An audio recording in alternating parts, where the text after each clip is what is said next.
from Brussels in Spain. It's ZN Live. That's right. We are very excited to be here. I'm Phil Weiss, CEO and founder of ZN. My co-host today is Jesus, ZN resident artist and COO, as well as many other things that he brings to the table. This is episode 386.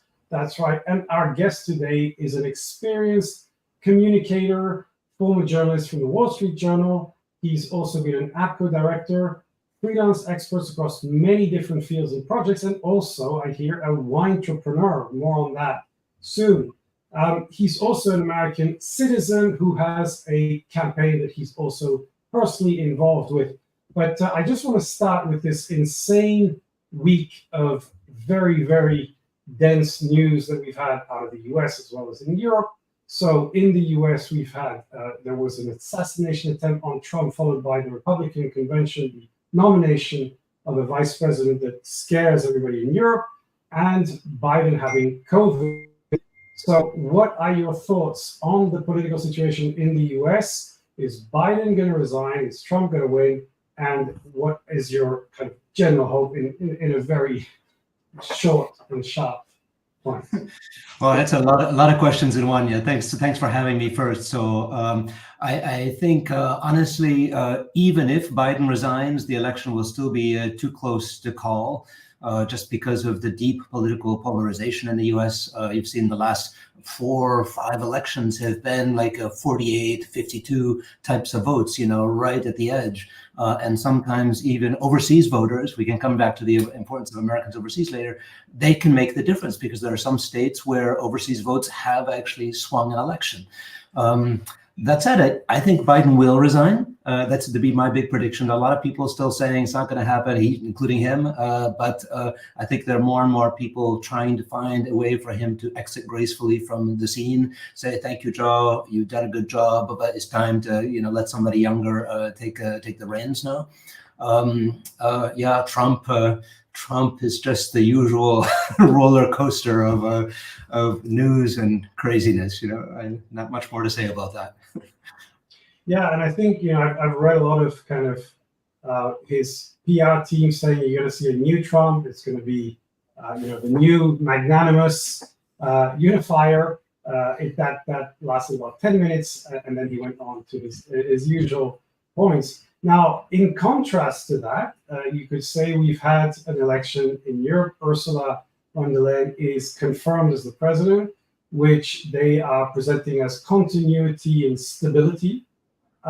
So I'd like to ask you, when you compare what's happening in the EU and what's happening in the US, how different do you see polarization basically in both these spaces? Well, I think it's strong in both places, but in Europe, it's more of a country by country question. So in the US, the polarization is right throughout the whole country. Mostly, well, you could say there's an east-west divide or a center, an urban center divide, but generally speaking, the elections have been very close everywhere. I mean, the fact that it comes down to how a couple of swing states vote shows you that it's intense. In the US, I think, honestly, the main reason that this is happening is a personal feeling. I haven't lived there in a long time, but I blame the media. Honestly, most of the people who vote Republican get their news from Fox News. This includes a lot of members of my family. And I do make a point of watching Fox News when I go to the US. But as somebody who was a journalist for 15 years, the first thing I tell them is Fox News is not news. It is entertainment. It is even technically part of the entertainment division of Fox Corp, So, and that has a devastating effect on the way that people look at politics. It's all about, who can score the most points, not whether they're saying anything which actually makes sense. And I think that's very sad for the state of the US. In Europe, again, because we have a much more diverse media ecosystem, I think the situation is healthier.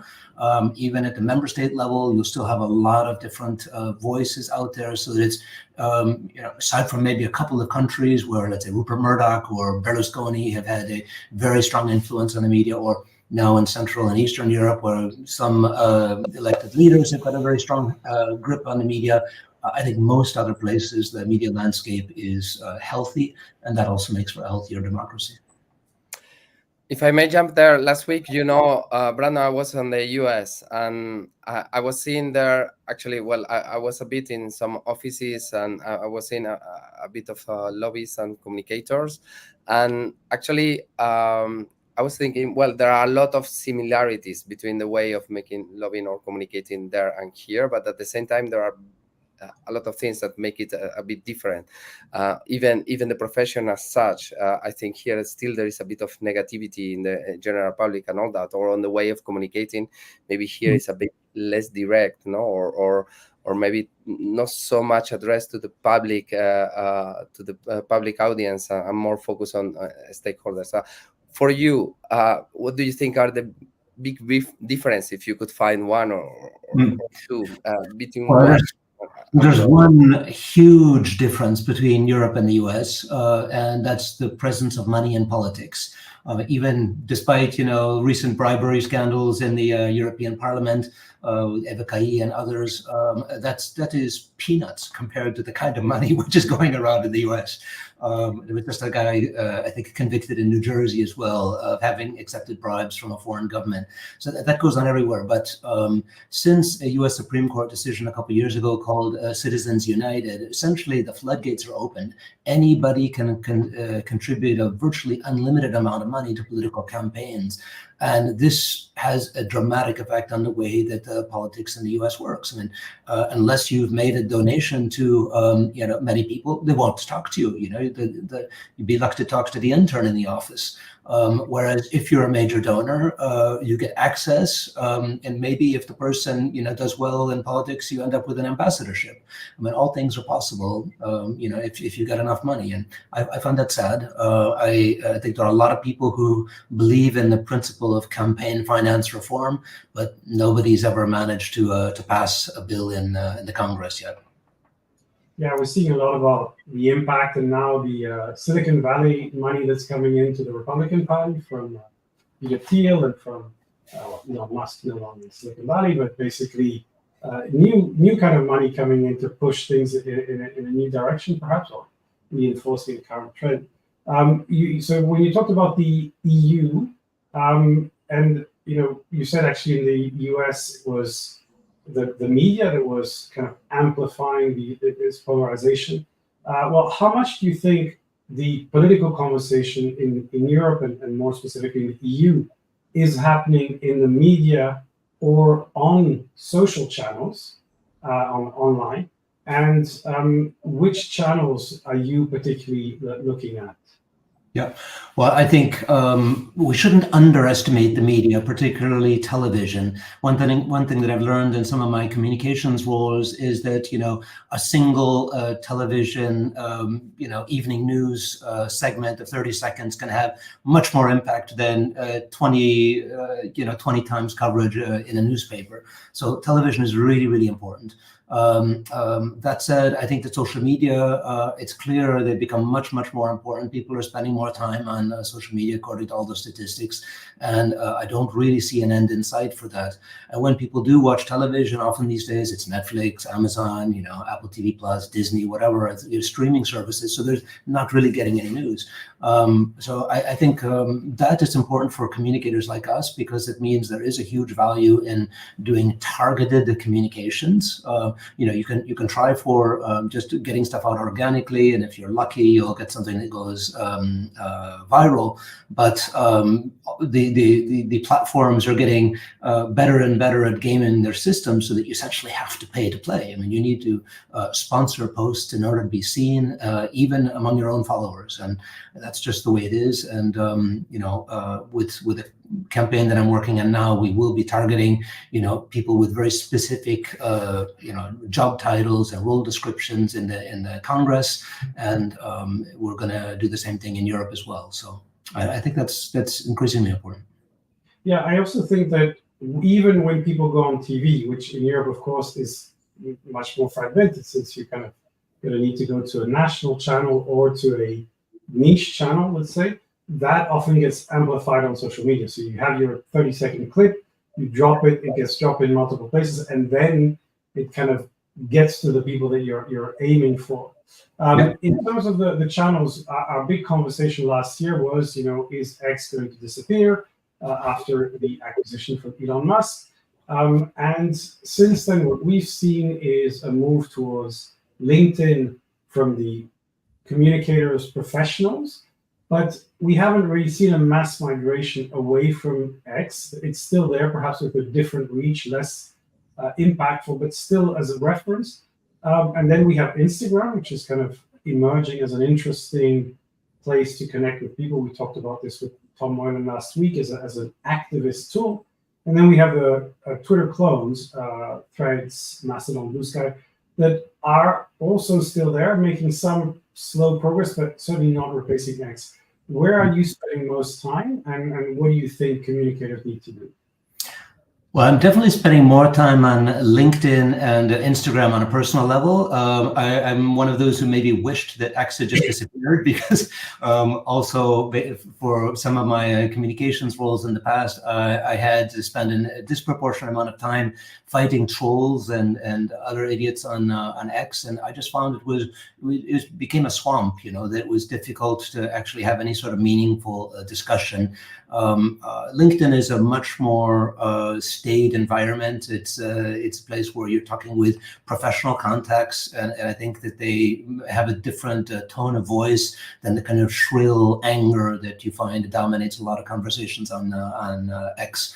That said, I'm still on X. I manage several channels on X, and it still feels somewhat inevitable to have to be there. And I'm not yet on Threads or Mastodon or the others just for lack of time. I mean, there's only so many hours in the day, and I focus on those channels that have the most people paying attention. Yeah, and you talked about the importance of the media. And interestingly, you mentioned television is extremely important. Your own background is written press. So how do you feel about the state and the importance of the written press? And maybe why did you yourself choose to move away from that community into your new profession? Well, I just give you one anecdote for the state of the written press. And, one of my last jobs in journalism, and this was a long time ago, we're talking 20 years ago, was to cover the European Constitutional Convention. Does anybody remember that?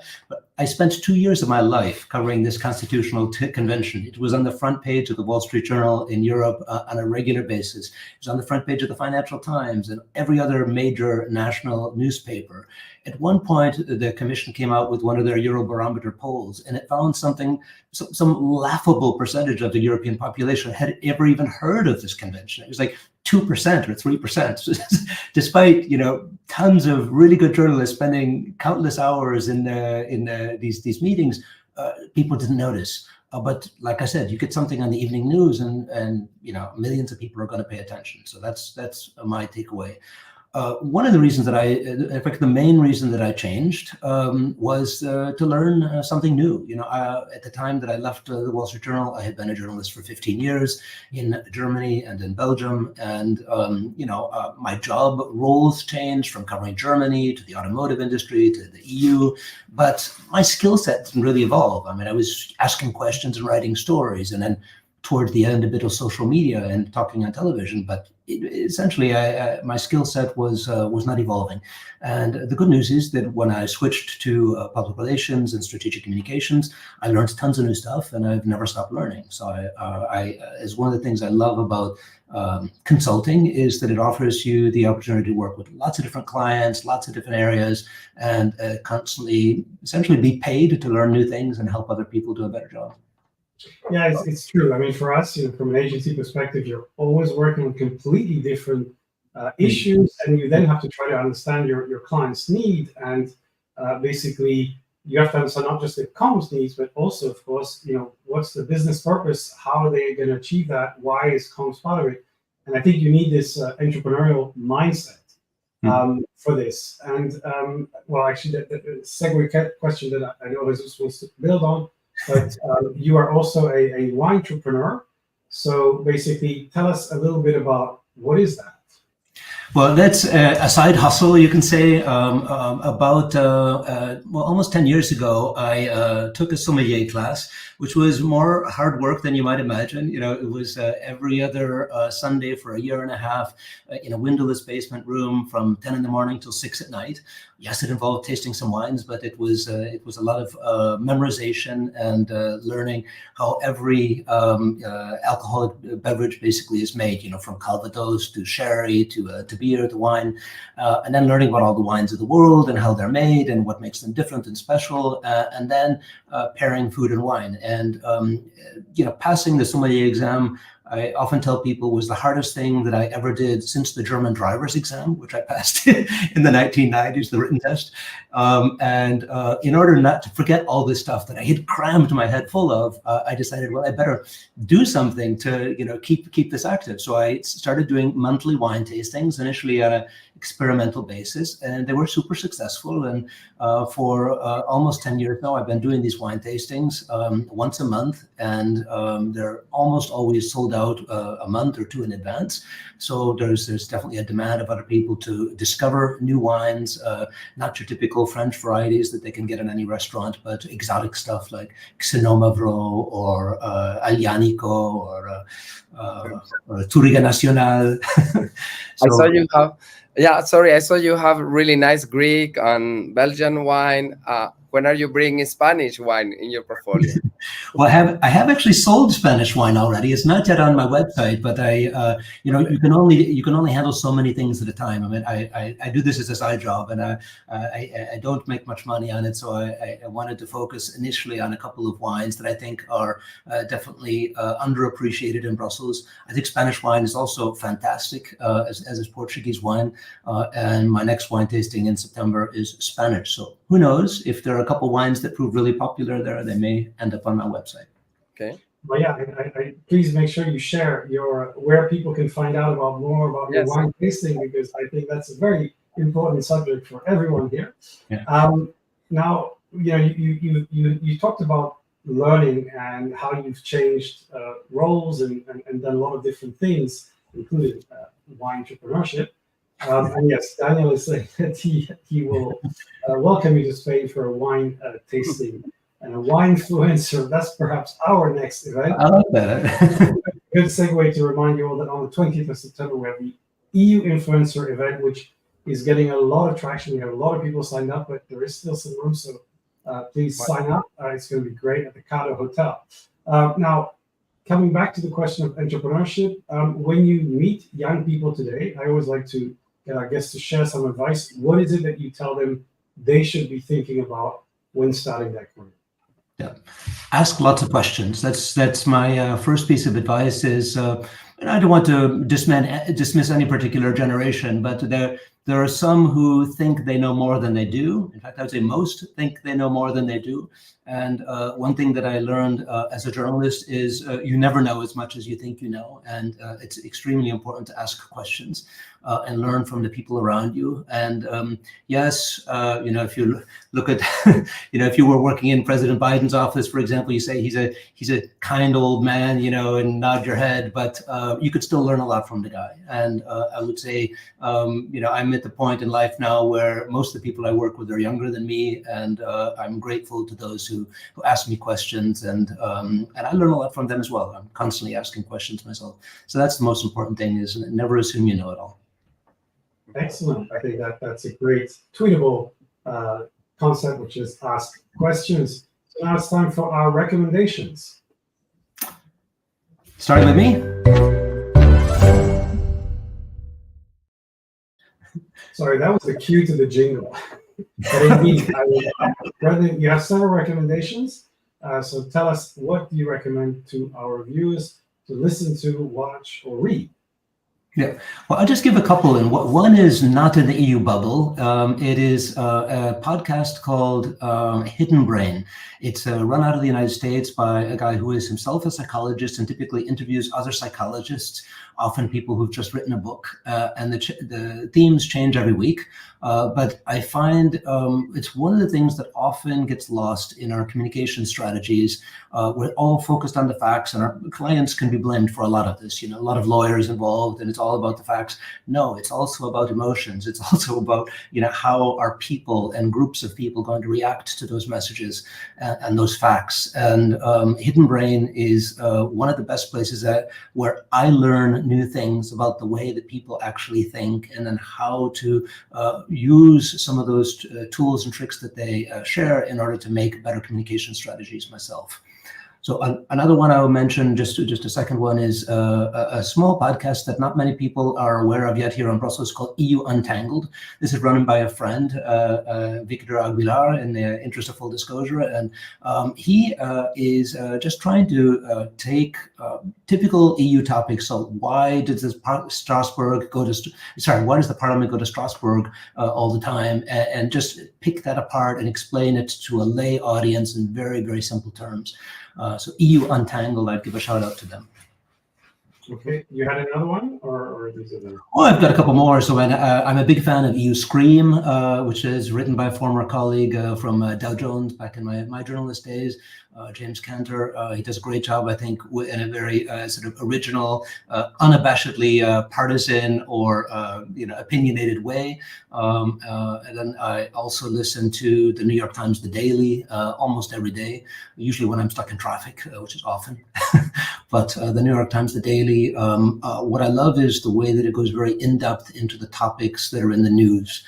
You don't just have like a 30-second clip on the radio or the television, but you have 30 minutes, 40 minutes on a topic with somebody who's very close to the topic and can never possibly put as much into print as they can talk about on the air. So I highly recommend the New York Times, The Daily, not just for US topics, but global topics. Okay, and your last recommendation, or was it? Oh, that's enough. Fantastic recommendations. Thank you so much. We're going to be sharing them online. We have comments from Daniel about your wine. I think everybody's all into the wine story. We also have comments from Oriol saying, "I'll prepare some verdejos." I hope. I'll check that out. Jesus, your recommendations. So today I'm coming with a recommendation for the weekend.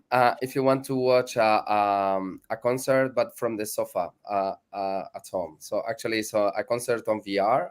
You know that this is starting to be more and more common. So if you have a Quest at home, you can watch now the Imagine Dragons concert is there. So I don't know, I was checking it and was cool. Actually, the way that they're using different cameras and all that, so you can see the concert as if you were there, surrounded by people and all that. So it's quite nice. Some time ago, there was the one of Foo Fighter, and more they're starting to bring this kind of concerts online. Together with the sport and all that, I see that VR is starting to find there a niche, because it's quite cool to watch that, not on a screen on 2D, but actually feeling that you are part of the thing. So voila, it's there on Quest. So I suggest that you go and check. Excellent. So before I go to mine, I'm just going to restate that Daniel is recommending a comic book about an artist and a wine producer called Les Ignorants. So we can put it up again here. Now, are we getting his recommendation, his comment? Okay, I'll go straight to my recommendation. This is actually a YouTube video from an author and journalist, David Brooks, who's written a very interesting, he's written several books about psychology, about conversation. This book is called How to Know a Person, and he's talking about the importance of conversation. He's also talking a lot about the issues that we're facing as a society from a psychological perspective, from a loneliness, mental health, and how that fits into a wider kind of fragmentation. So I think that's very interesting. And that on this very sunny and warm weekend in Brussels, which I would say not the norm this summer. Thank God we'll have rain on Sunday, because we didn't want it to last too long. But have a fantastic weekend, and we will see you online. Bye, everyone. Bye-bye. Take care.